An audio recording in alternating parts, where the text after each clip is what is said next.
Welcome to Module 2. This is Unit 3 and Classroom 1. In this classroom, we will learn about the key concepts of governance. We will begin by understanding what is governance. We will go on to some key concepts and how these concepts could be assessed. We will also try and understand what regulation is, as well as understand the significance of governance and regulation. Let's begin by asking ourselves what is governance. I'm sure most of us have various conceptualizations of what governance could mean. For example, often administration is considered as governance, others consider management as governance, leadership is also seen as governance. Let's look at what this concept of governance includes.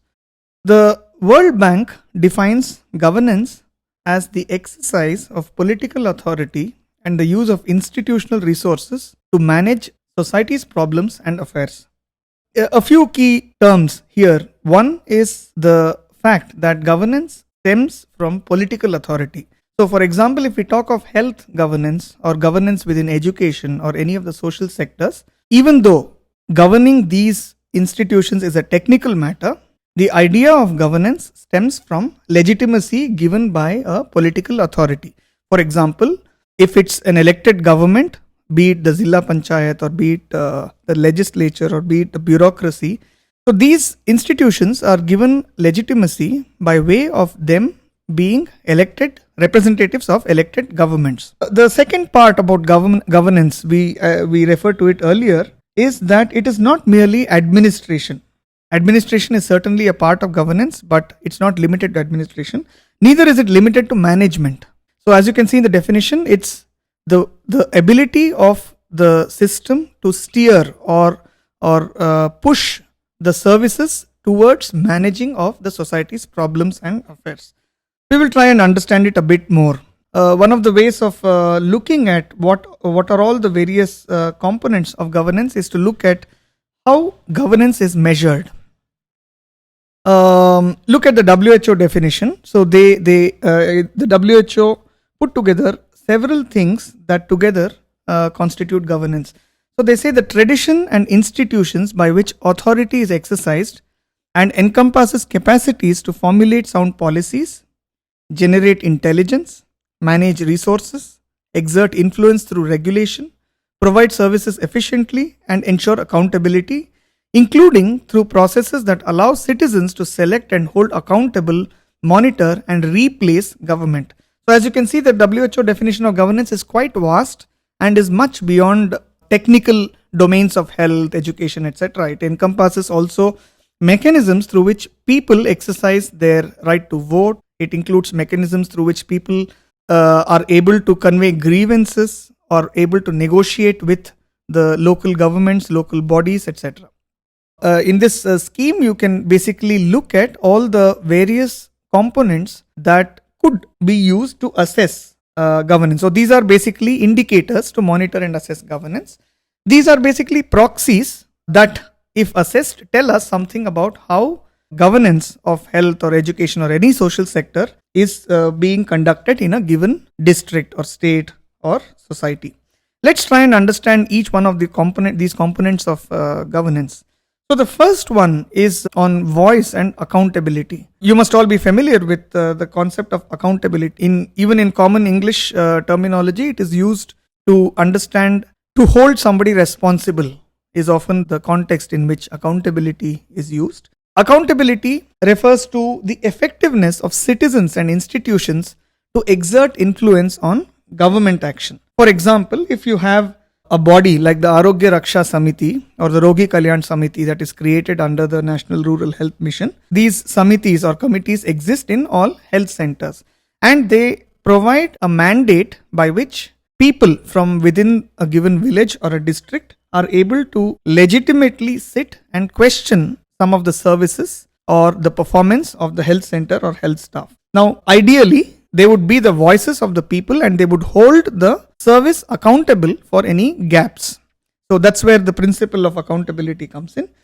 And it basically permits communities, for example, to be involved in the design of healthcare services and also exercise some oversight over them. various examples of community monitoring, which have been piloted in many countries of the world, as well as many places in India, also would be a mechanism to improve accountability and thus the governance. Now, as you can see, if you take a very global perspective, the component of voice and accountability requires a very participatory as well as a democratic structure to be in place. Merely creating a Rogi Kalyan Samiti itself will not, for example, ensure accountability, because the way that the committee comes together and the way they exercise oversight and to what extent do the people realize their authority, all of these would then determine whether accountability has actually been created.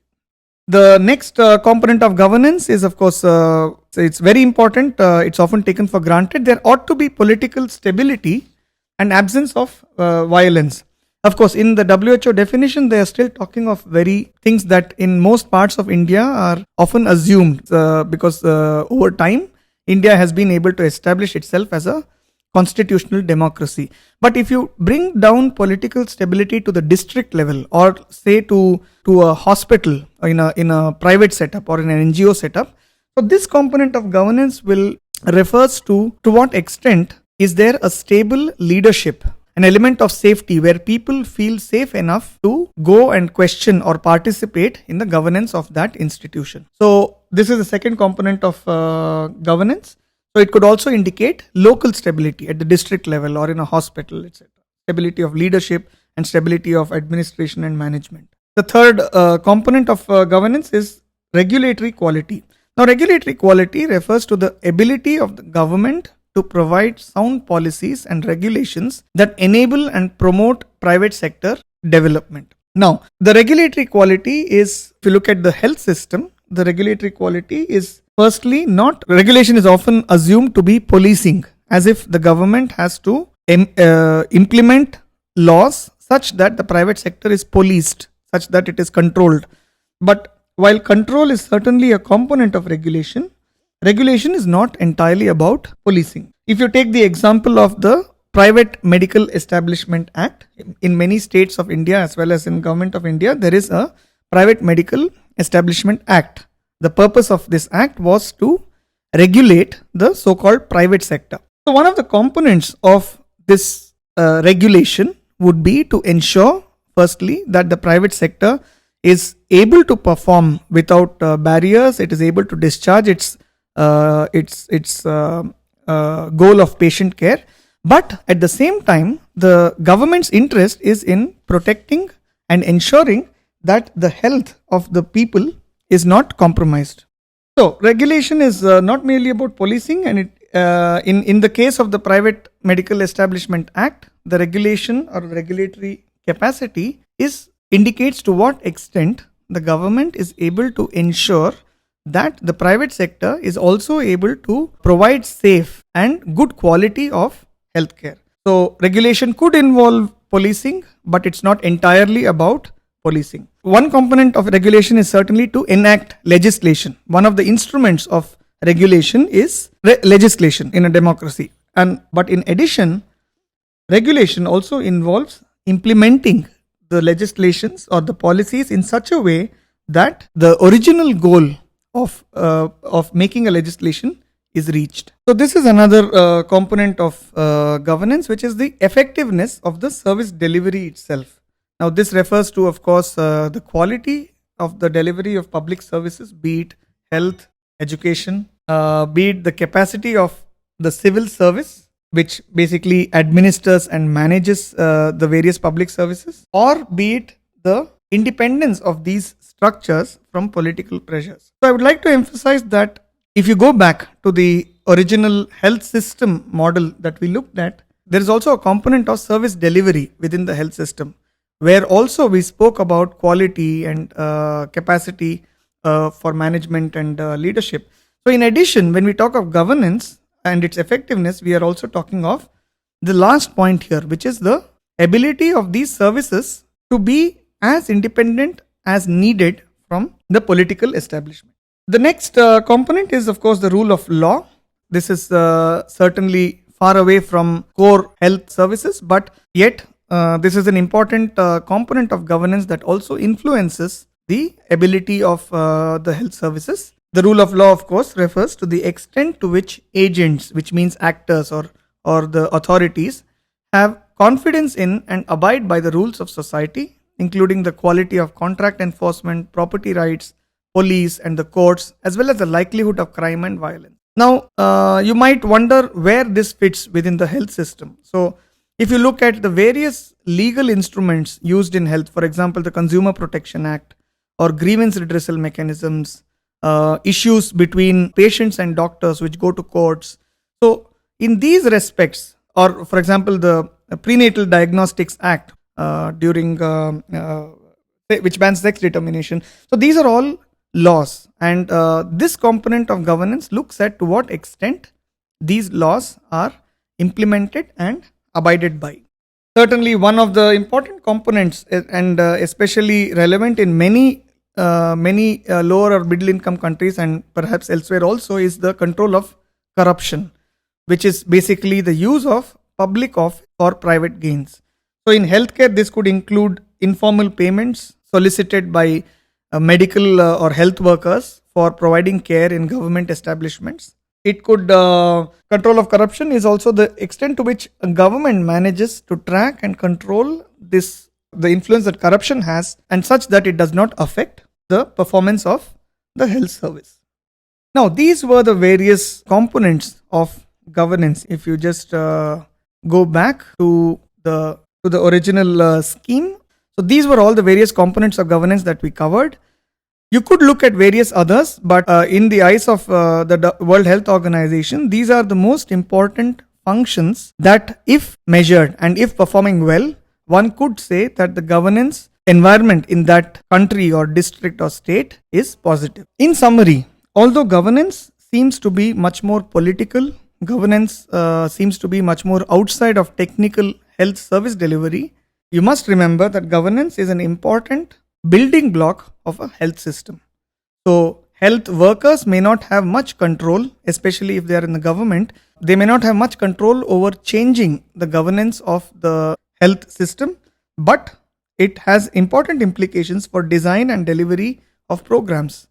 Several health programs, for example, based on decentralization, for example, could fail if the proper governance environment does not exist. So let's look at leadership and how to build effective governance. So basically, leadership, one of the ways of looking at good leadership is something that ensures that there is effective policy dialogue and the ability to manage change, right? Of course, we are looking at leadership within public institutions, and hence the focus on policy dialogue and management of the political process of change.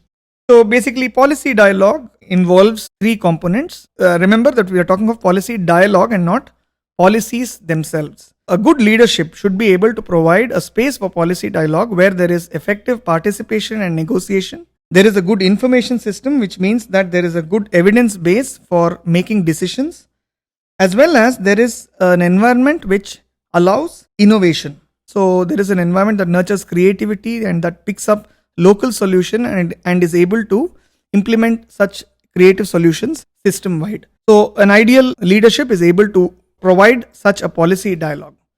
The second component of good leadership is, of course, managing change, and this covers all the political activities needed for launching reform to implementing it, including getting more influence in the political arena. For example, to make it more concrete, if there is let's say a district health officer or somebody working at the head of a hospital, a good leadership within him or her would mean to what extent is he able to influence his supervisors or balance the direction in which the hospital is going, such that he is able to negotiate with them as well as with the patients as well as with various other interest groups to manage the direction in which his hospital or his district needs to go. So that would make him or her an effective leader. So we come somewhat to the end of this classroom on governance, and we hope that we have given you an idea of the various concepts of governance. if we have expanded your vision on of governance from looking at administration and management to looking at a larger system, that is the main objective of this classroom, we would encourage, there is a lot of material out there on the internet on good governance and especially governance in health. We encourage you to look at these. We have identified two documents that could help cement some of the concepts that we discussed.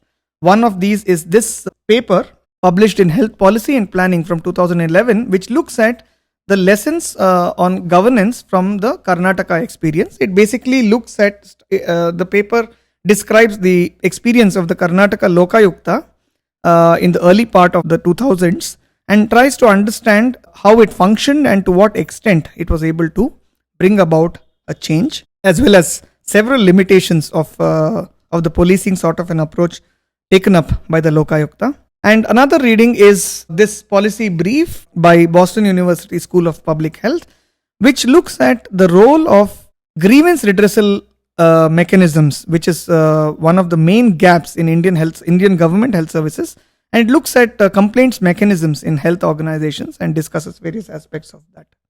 So we encourage you to go to these two documents for more information. So in summary, we have learned about what governance is and some concepts of governance, and we also saw how governance is important. We hope to see you back in the course in the coming classrooms.